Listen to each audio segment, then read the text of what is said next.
Hey there, welcome or welcome back to my channel, Diana and the Book Hunt. I haven't posted anything in a couple of days' time. I feel like it's been a while since I've sat here and recorded anything for you, but I'm fully blaming Lucia Franco for this because I've started the Off Balance series and I've been obsessed. Like all of my free time has gone into reading those books. It's just obsessive. I don't know what it is. It's addicting. Since I've started them, I'm only thinking about, okay, what's gonna happen, and I just need to read on within the series. So I've kind of put everything on the back burner to try and finish those books. I'll talk about them in just a couple of moments because today's video I'm going to focus on all the recent reads that I had since the start of January. We're already mid-month. I cannot believe that January has already flown by so fast. But yeah, I have a couple of books that I've read besides those couple of books by Lucia Franco that I want to show you, because a couple of them I was really interested in picking them up, and I've discussed them before on my channel, and I really want to share my thoughts on them with you. And I'm going to really try to hold myself to a more kind of fixed schedule of posting 2 videos a week. About the days, I'm not sure that I can make a promise to myself that I'm going to post, for example, Tuesdays and Fridays or whatever. I need to still figure out how to best manage my time because I'm really busy. I mean, I have a lot of things on my plate, and I am trying to be better about organizing when I film, but sometimes it just doesn't work out the way I wanted to. So I'm currently just hoping that I can post 2 times a week, and then I have plans for some exciting videos. I'm going to do a vlog on the Off Balance series, obviously. I'm going to do a new vlog for myself, at least. It's a new vlog that I'm very excited about because it's something that I haven't read and done before. So I'm really excited about that one. You can keep an eye out. I think maybe towards the end of the month I'm going to be posting that video. So we're going to, at least I'm going to do my best to diversify the videos that I'm posting and really post on a more regular basis where we have 2 videos a week. Now, let's go back to what I was talking about at the beginning, where I want to show you my recent reads of the month. I've read, I think 10 books, maybe 10 books from the start of the month until now, and I'm going to go through them in the order that I read them. You already know me. This is how I do it. It's how my brain works. I just need to go chronologically, otherwise I'm going to mess it up. Let's start off with the very first book that I picked up this year, which is Until You by Catharina Maura. I'm going to be honest, I really kind of have this kind of little superstition where I really try to pick out a book as my first read of the year that I hope is going to be a 5-star read, so I kind of get into the year on a positive note. I did that last year where I read, I think, Maura and the Night Brothers. I gave that one 5 stars, and the second book that I picked up was 7 Days in June, which was also a 5-star prediction for me, and it was a 5-star read. So both of those were 5-star reads, and I was like, whew, now my year can just start off with a bang. So I really hoped that the book that I picked up for this year would have the same effect. But unfortunately it didn't. It really was a 5-star prediction. When I looked at the cover, it just looked gorgeous, and I read through the synopsis and I was like, okay, this sounds good, because it kind of hinted towards some kind of an interesting plot with a woman who's an engineer, and she has this secret platform where she's getting bad guys caught, and I was like, okay, this sounds really good because I love a badass heroine. So I picked it up on audio, seeing the cover and thinking, okay, this should be good. And then I found out that the main plot, one of the main plots within the book, is brother's best friend, which is one of my least favorite tropes. But fortunately, that trope was actually done pretty well within the book, because typically what annoys me the most about that trope is whenever the brother is super overprotective and kind of ruins his relationship with the best friend because he's like, you shouldn't touch my sister. I hate that within that trope, and in this book we don't have that. It's really well rounded off, that topic, so I liked that about the book. But then the fact that I went into this book thinking that the heroine was really a badass, which for portions of the book she is, but then turns into this very, very insecure type of heroine, that kind of got on my nerve at some point. So I didn't like that about the book. So basically we have I think her name was Aria. She's in this relationship with a guy who it turns out that he's cheating on her and using her for her skills because she's a software engineer, kind of almost like a hacker genius type of engineer, and he's using her for her skills. She's absolutely heartbroken over it. So I think her brother and his best friend offer her this kind of opportunity to go work with this best friend, which is, his name is, I think, Grayson or Gray. So she moves to LA where he's living, and because she doesn't have a place to stay, she stays with him. So they have a forced proximity, and he's in awe of her because he finds out that she is part of this badass community of catching the bad guys. He's actually working with that platform as well because he owns a tech company which is very, very popular, where she's going to work, and he finds out that she works there, but they kind of keep it a secret that they have these separate lives from each other. So yeah, I don't know. On paper, it sounded really, really good, but I think the execution of it was not the best. At least it didn't work well for me. I was really upset with the third act breakup and how then the groveling and approach to when her back went about. It kind of was cringy and ridiculous to me. So I could not give this book 5 stars. I gave it 3 stars, and I have been seeing that Cheyenne from That Tall Book Girl has been loving Catharina Maura's books, and she actually did an interview recently on her channel. So I possibly will give this author another chance to see whether any of the other books are ones that are going to be better for me, but this one wasn't a hit. Next up, I kind of vowed to myself that I really want to pick up a fantasy book that was more on the darker side. So I was really looking for a dark fantasy romance. And I came across a book on Storytel, which is called King of Flesh and Bone by Zander. It's actually a duology. So I thought, okay, I'm going to pick up the first book. If I like it, I'm going to continue on. But this book was not it for me. I gave this book 2 stars, and I don't know why I gave it 2 stars. I think it deserves less than that because really, besides the fact that it's really dark when it comes to the romance, there is a lot of non-consent. There is a lot of just dubious situations of why these two people are involved with each other at all. And then the world building was also very dark, so there was no sliver of like hope or kind of something that will alleviate your anxiety when reading something that is so dark. So I really didn't like it. I didn't enjoy it. Sometimes you have dark romances where a lot of sick things are happening, but then there is some kind of an enjoyable plot line or some kind of suspenseful interaction that will keep you wanting to know what's going to happen and you want to read on. But with this one, it was just dark, sick, not okay, like very dark world, and just also insta lust or insta love, I don't know what to call it, on the hero's part. And I just didn't get his obsession with heroin in the first place. So I was like, what am I reading here? Why am I reading this? And at some point, because I was listening to the audiobook, I found myself spacing out and just not listening to it at all, which is not a good sign. So I really, really didn't enjoy this one. So thinking about my little superstition here, the first 2 books that I read this year were not hits for me. So I really hope that this does not work as a foreshadowing towards how my year is going to go. But anyway, let's just move on. The third book that I picked up was actually the first 5-star read that I had for the year. So let's hope that this one foreshadows how my year is going to go. The book is called Mile High by Liz Tomforde. And I picked this book up because I saw that Caitlin from the Love Librarian loved this book. She was hyping it up a lot on her Instagram channel and also on BookTube as well. So I was like, okay, I want to pick this book up because it's a sports romance, it's a hockey romance. I've had tremendous success last year with all of the sports romances that involve hockey that I picked up. I really loved most of those. So I was like, okay, I want to pick this one up because it sounds amazing. It's a romance between a hockey player and a flight attendant who is flying in the team's private jet that flies them around for games.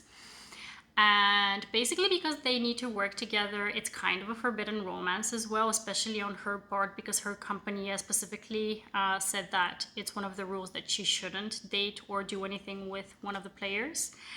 And we have a situation, you know, what I love about this book is really that I love it when an author focuses their attention to creating two characters with a flushed out character, really. Like their characteristics are palpable. You know who they are as people. It's not just people who are having interactions with each other, and on the basis of the interactions you really get to know them, but really showing their wants, their needs, their desires, their backstory, and you really get involved with those people. And this is exactly what happened here, and really it's done with both the characters. So you really get emotionally attached to both of them, and you're really rooting for them to find that they're suitable for each other. And within this book, there is also a plot line which involves an animal shelter, which is just so swoony, so amazing. I was absolutely obsessed with this book. I flew through it, and it's, like I mentioned, my first 5-star read of the year, and I definitely recommend it. For the next book, I've mentioned, I think, in many videos that I want to pick it up, and I finally did, because Storytel came out with the audio for it. The book is called Funny Feelings by Tarah Dewitt, and again, this book has been hyped up by Caitlin and Jess and a couple of other booktubers that just recently read it, and everyone has loved it. It's a book that is a friends to lovers, age gap, single dad, fake dating romance between a comedian and her manager, who also used to be a comedian. There's great representation within this book, which I definitely appreciated. A lot of humor, which I definitely appreciated. The friendship between the two characters is fleshed out in a very nice way, so you really get the feeling of their dynamic very well. And also the relationship between the heroine and the hero's daughter is just amazing. So I really appreciated all those factors. And just to say that this book really was a 5-star prediction for me already before it got hype. It just really sounded so good. But the thing that didn't, or it's not that it didn't work for me, but it's more that I'd wished that the book was longer, because at some points within the story I felt like it was rushed or not as developed as it could have been. Especially also the fake dating plot was kind of almost like thrown in there just for the sake of it and not really flushed out very well. So I think that that's the thing that didn't allow for me to put it in the 5-star category. I definitely did enjoy it. I gave it 4 stars, and I definitely will pick up more books by this author. It's just that maybe because it got a bit of hype and I really had my expectations very high, that I really believed that it was going to be a 5-star read, but I gave it 4 stars. I did like it. Please pick it up. I think you might like it, but just to say a couple of feedback points here and there, it definitely could have been better. I read another hyped book that I really absolutely hated. I don't know what it's been, but in the past couple of months I've had so many situations where I'm picking up a hyped book and I'm like, why does it not work for me as well as for everyone else? I just don't get it. But with this book, I really just genuinely disliked the book. The book is called A Million Kisses in Your Lifetime by Monica Murphy, and I was bored to death with this book. I even posted a story on Instagram saying that I'm like 50 or 60% into the book, and I'm really debating DNFing it because it just really got on my nerves and I was bored, and I was kind of almost feeling slumpish because of it. So yeah, it wasn't a successful read for me. The book involves 2 teenagers. They're in this prep school, so it's a young adult love story, and they kind of hate each other, but we don't know why they hate each other. And she is very pretentious and stuck up, and he's like the bad boy within the school, but he's kind of pining for her for years. But I think it's a pining because of her exterior, not so much her interior, because he doesn't really know her. So throughout the whole book, we're just trying to follow through with them getting together and bickering about things and it just wasn't a very good book in my opinion. I was bored. I was really over the pretentious female character, the heroine. He was the whole time talking about how he can't wait to take her virginity, which is just not nice. And then, yeah, I was just bored. I was really bored, and I cannot believe that I pushed through it. I think someone should give me some kind of an award, a reward, or medal or whatever for pushing through it and finishing the whole book. I gave it 2 stars, and I definitely just disliked it.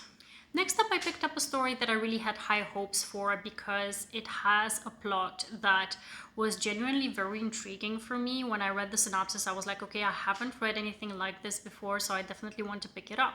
The book is called Token by Beverly Kendall. Yes, Beverly Kendall. And it has a gorgeous cover, so I was like, okay, I really want to pick it up because it just recently came out, and if it's any good, I want to hype it up on my channel because it looks really good. I gave this book 3 stars, and that's because it kind of had an identity crisis, this book. I think that it struggled with wanting to be too many things at the same time. When it comes to the romance, it was a best friend's brother, second chance romance, a bit of pining hero and a very strong heroine. But the plot line revolves around this woman she's a woman of color who works at this all-white company, and they want to attract a very famous singer, actress, Beyonce style kind of actress, singer, to be with them in their company, to kind of work with her products with them or something. And because they're a very white company, they offer the heroine to sit in on the meeting so they can kind of show this actress or singer that their company is diverse.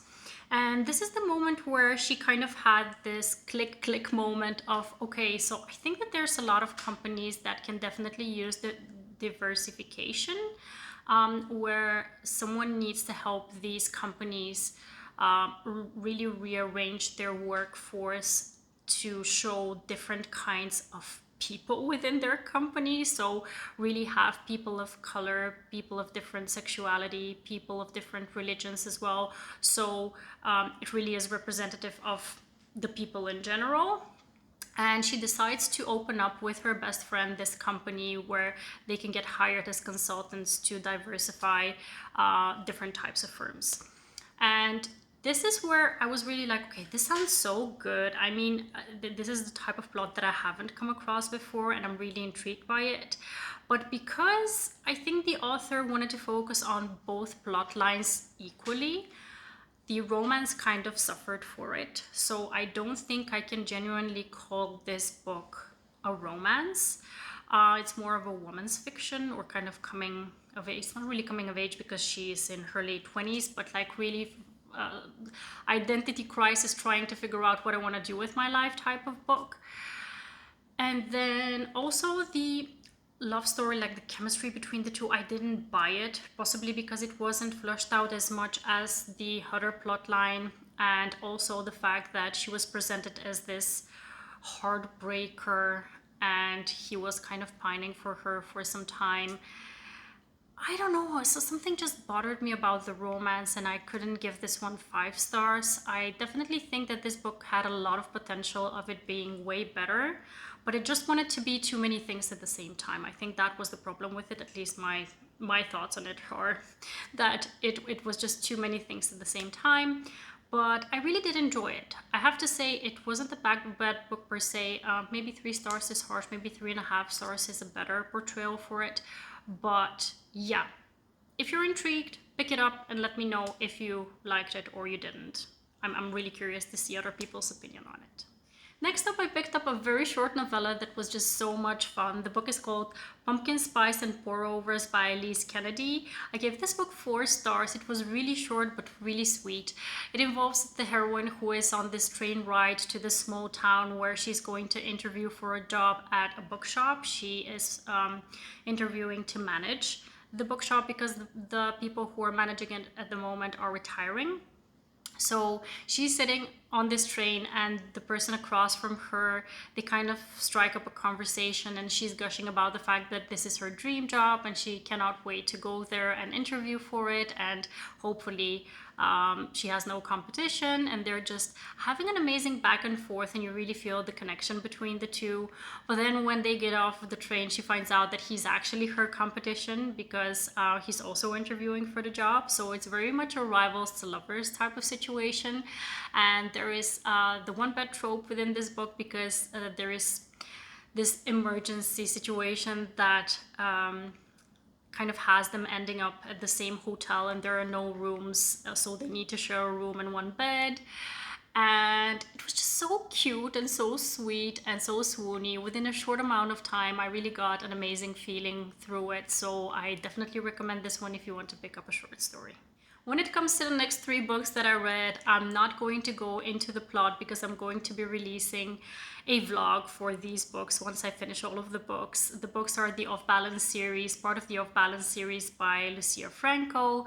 I read the first one, which is Balance, the second one, which is Execution, and the third one, which is Release. And I'm continuing on with the other books. Until the end of the month, I hope to finish all of the books. And I have been absolutely anxiety ridden. I've been having heartburns and kind of moments of insanity because of these books. And I have to say that it's been a while since I've been so involved and so emotionally attached to characters like Riankova within this series. And like I mentioned, I'm not going to talk about these books in depth, because I'm going to be releasing a vlog soon. And the only thing I can say is that all 3 books at the moment have a 5-star rating from my side, and I can't wait to continue on and to share all of my thoughts with you about these books. The thing that really bugged me, I have to say, it's not part of the books or anything, but Storytel had these books announced to be released as audiobooks. I think in the summer there was this announcement that they were going to be uploaded as audiobooks, and I was like, yay, I'm going to get to read the audiobooks for these.